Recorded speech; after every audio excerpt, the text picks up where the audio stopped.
My name is Ricky, TX74259, from the Golden Gate Garrison here in Northern California. And I'm a Mudtrooper. I am Jane, TX8558 from Austrian Garrison, and I am a Mudtrooper. I'm Jasper, TX7867 from the Singapore Garrison, and I'm a Mudtrooper. I'm Darren Vaughan, I'm TX11412 of the Southern Cross Garrison in Australia, and I'm a Mudtrooper.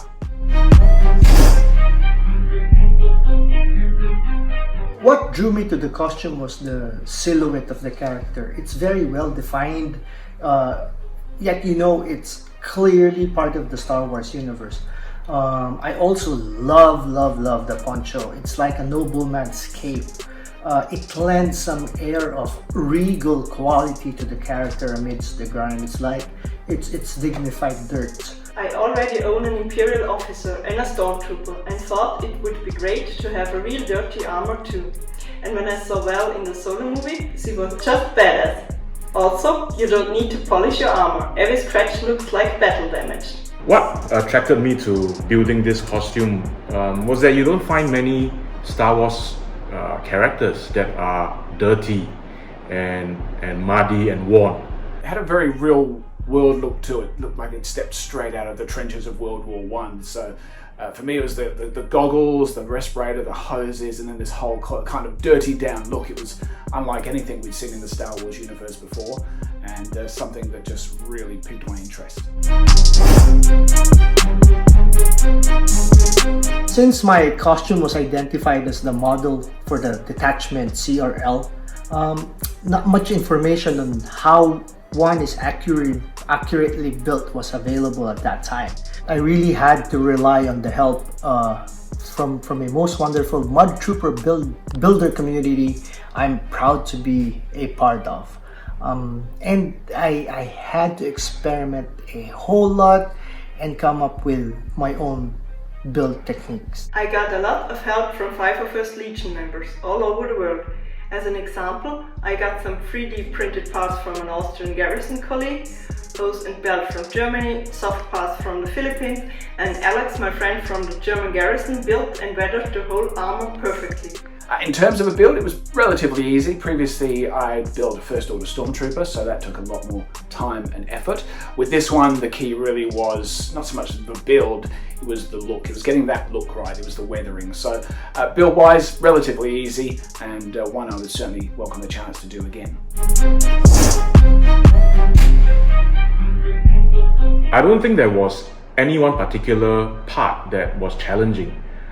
Because overall the whole costume was challenging, comprising of different materials from the hard armor to fabrics like the poncho, so you still need a little bit of sewing skills to get some of the parts right.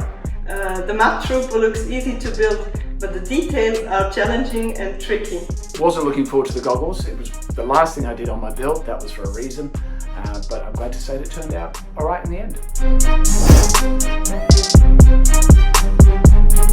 Right now, I think there's almost 60 approved Mudtroopers all over the world. But when Star Wars Celebration Chicago happened in April of 2019, there were, I think, probably less than 15 approved Mudtroopers. I had the chance to troop with about 8 to 10 Mudtroopers in the largest Star Wars event. And that experience will forever be etched in my heart.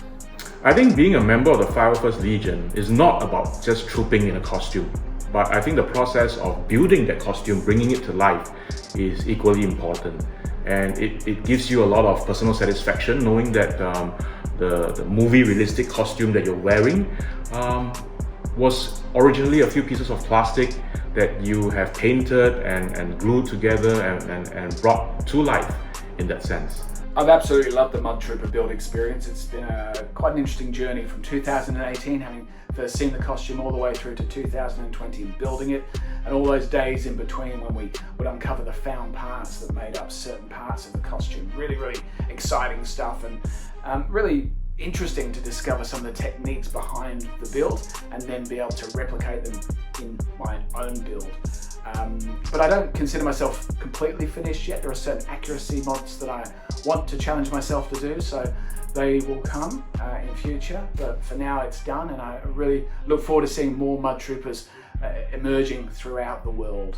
If you've been thinking about building a 501st costume with a lot of character and you don't want to worry about keeping it clean and shiny, join us in the trenches and we'll have you flying in no time. Get dirty and join the Mudtroopers! If you're wondering what to build next, make it a Mudtrooper. You'll have a lot of fun, it's a great build, and your empire needs you.